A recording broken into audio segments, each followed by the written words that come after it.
Ok, então, feito o comando de apagar o livro, eu vou fazer agora o comando de apagar os arcos, que vai funcionar de maneira muito similar ao de apagar o livro. Então, o que eu vou seguir? Vou seguir sempre o mesmo esquema. Vou criar uma classe para apagar os arcos. Então, apagar autor arcos, onde eu vou estender da classe command. Vou sobrescrever o método init com Ctrl+O, se você estiver utilizando PyCharm.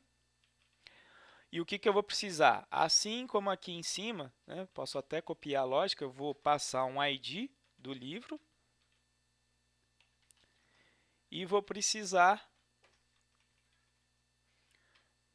da chave. Então, vou, inclusive, fazer aqui basicamente a mesma lógica. Tá?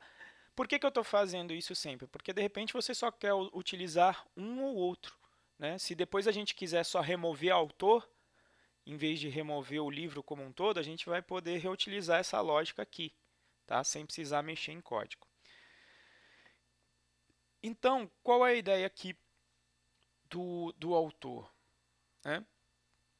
Então, eu vou seguir a mesma lógica. Quais são o que eu preciso buscar no banco para efetuar a minha lógica de apagar?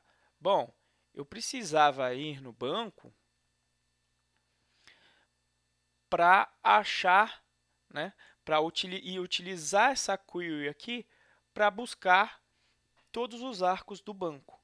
Então, inclusive, como a query ela não faz a busca, eu poderia colocar essa lógica também já aqui no meu construtor. Então, o que eu posso fazer? Em vez de salvar essa chave aqui, que eu não vou precisar mais, eu posso simplesmente armazenar isso aqui como sendo a chave do livro. E daí, o que eu vou fazer? Eu vou armazenar só a query que eu vou utilizar para buscar no banco, que é justamente isso aqui, né? Então, pego aqui a chave do livro. O que eu tenho que fazer? De novo, eu vou fazer uma busca com filter. Opa. Vou criar de novo aqui um objeto do tipo futuro, mas que no inicializador ele vai ser nulo. Por quê? Porque a criação desses objetos, a chamada assíncrona tem que acontecer no setup. Então, o que eu vou fazer?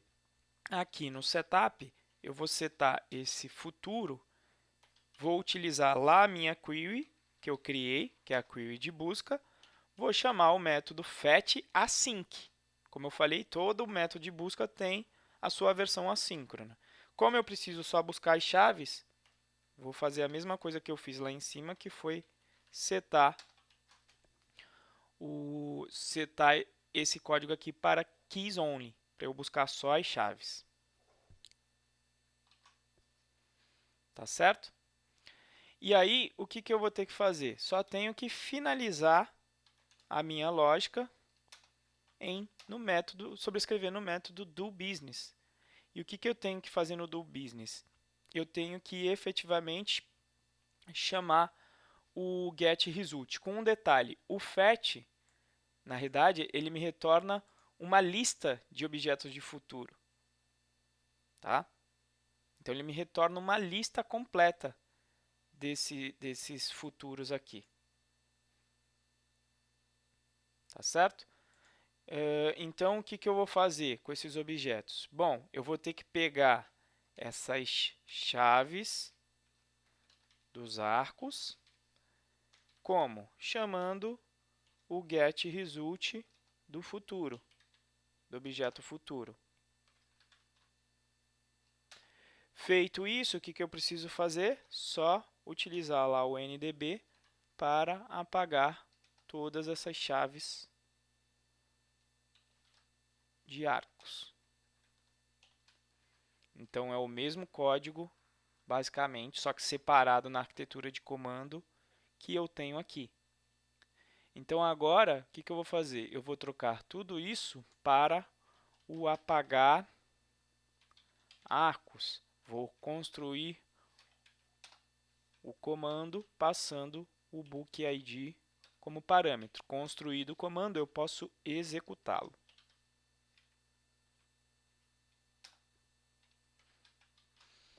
Tá certo? E aí, para conferir, vamos ver, porque de repente, sabe como é, aula ao vivo posso ter errado. Vou clicar aqui e vamos ver se ele vai executar ou se eu vou ter que dar uma verificada se aconteceu algum erro, né? Então, a priori, ele apagou.